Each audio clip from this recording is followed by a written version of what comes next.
natin ang mga pantalan o yung sitwasyon sa mga pantalan na apektado ng masamang panahon dala ng Tropical Storm Ada. Makakausap natin si Philippine Coast Guard spokesperson Captain Noemi Cayabyab. Magandang gabi po at welcome sa Politico Nightly.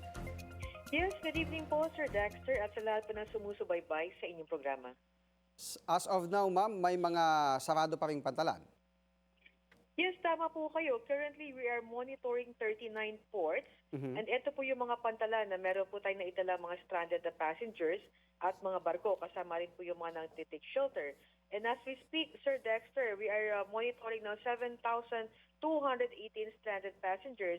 And nabanggit nyo nga po kanina, particularly ang Matnog Port at ang Bicol Region, ang meron po malaking na italang numero po ng mga stranded na pasahero. So far, ilang pantalan po ulit yung mga merong stranded dahil nga may nakataas na storm signal? Yes, we are monitoring 39 ports. 39. 39 na pantalan po, Sir Dexter. Oo. Ano po ang, doon sa kriteria nyo po, kapag meron na talagang nakataas na storm signal, talagang hindi na pababiyahin? Kung halimbawa, yung papuntahan o kaya yung panggagalingan. Tama po? Tama po kayo, Sir Dexter. Usually po, nagka-cancel po ang mga sea travel po natin pag ang pantalan o ang barkong pagagalingan po, dadaanan at pupuntahan ay meron pong nakataas na signal. So far, nabanggit nyo kanina, umabot na po ng 7,000 plus ito mga stranded na mga pasahero dyan sa 39 na mga pantalan na inyong minomonitor. Ano po ang ginagawa ngayon ng PCG?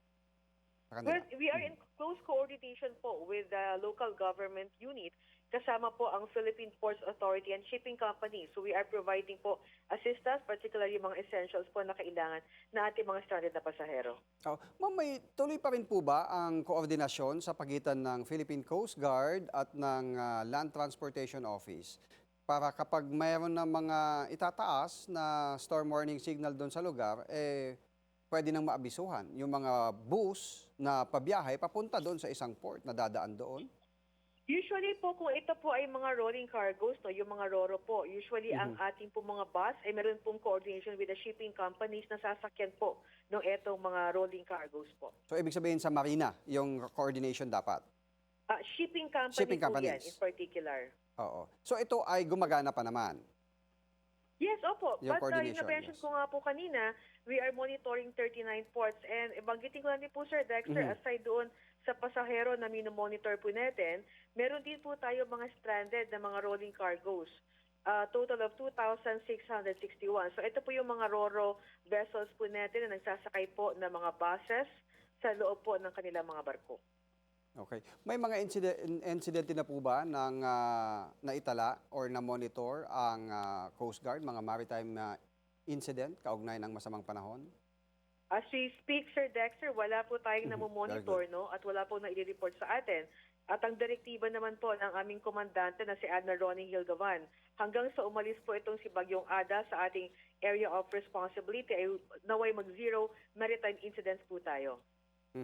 So yung pagpayag na makatawid na ito mga RORO vessel ay kapag na-lift na yung storm signal. Tama po? Yes, tama po kayo. Kung ang kanilang panggagalingan, dadaanan at pupuntahan, ay wala na pong nakataas na signal. So kung halimbawa dito na lang sa may Bicol ang may storm signal at doon sa Surigao ay okay na, pwede na silang makatawid from Surigao going to Maasin, Leyte?